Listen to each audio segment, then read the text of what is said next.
തിരുവനന്തപുരം വർക്കലയിൽ മീൻപിടുത്തത്തിനിടെ മത്സ്യത്തൊഴിലാളിയെ കടലിൽ കാണാതായി. കടക്കാവൂർ സ്വദേശി കൊച്ചുണ്ണി എന്ന് വിളിക്കുന്ന സിജുവിനെയാണ് കാണാതായത്.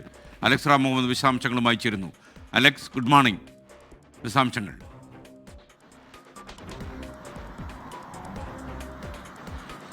Good morning. സിജു രാവിലെ കൊച്ചുണ്ണി എന്ന് വിളിക്കുന്ന സിജു, അദ്ദേഹം കടക്കാവൂർ സ്വദേശിയാണ്. 42 വയസ്സുണ്ട്. ഇന്ന് പുലർച്ചെയാണ് അദ്ദേഹം മത്സ്യബന്ധനത്തിന് പോയത്. മുതലപ്പുഴയിൽ നിന്നാണ് മത്സ്യബന്ധനത്തിന് പോയത്. റഫായാൽ മാലാഖ എന്ന കൊല്ലിയ വള്ളത്തിൽ 32 പേരടങ്ങുന്ന മത്സ്യത്തൊഴിലാളികളുടെ സംഘമാണ് ഈ വള്ളത്തിലുണ്ടായിരുന്നത്. കോസ്റ്റൽ പോലീസ് പറയുന്നത് ഇവർ കടലിലേക്ക് എത്തിയതിനു ശേഷം ഈ വല ഇടുന്നതിന് വേണ്ടി ചില മത്സ്യത്തൊഴിലാളികൾ കടലിലേക്ക് ചാടുന്ന പതിവുണ്ട്. അങ്ങനെ 2 മത്സ്യത്തൊഴിലാളികൾ വല വിരിക്കുന്നതിന് വേണ്ടി കടലിലേക്ക് ചാടി. അതിലൊരാളായിരുന്നു സിജു. അങ്ങനെ സിജുവിനെ പുലർച്ചെ 1:30 കാണാനില്ല എന്നുള്ളതാണ് പോലീസിന് ലഭിച്ച പരാതി. കോസ്റ്റൽ പോലീസും മറൈൻ എൻഫോഴ്സ്മെന്റും സിജുവിനായി തിരച്ചിൽ ആരംഭിച്ചിട്ടുണ്ടെന്നുള്ളത് ഏറ്റവും പ്രധാനപ്പെട്ട കാര്യം.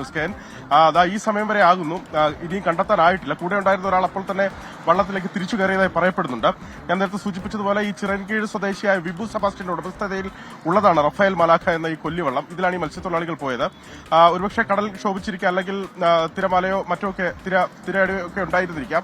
അങ്ങനെയാണ് ഈ അപകടം ഉണ്ടായത്. എന്താണെങ്കിലും സിജുവിന് വേണ്ടിയുള്ള തിരച്ചിൽ ഇപ്പോൾ നടക്കുന്നുണ്ട്. കോസ്റ്റൽ പോലീസും മറൈൻ എൻഫോഴ്സ്മെന്റും ഈ തിരച്ചിൽ നടത്തുന്നുണ്ട് കടലിൽ.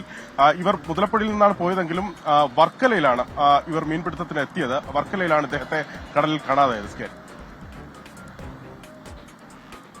Thank you Alex Ram Muhammad.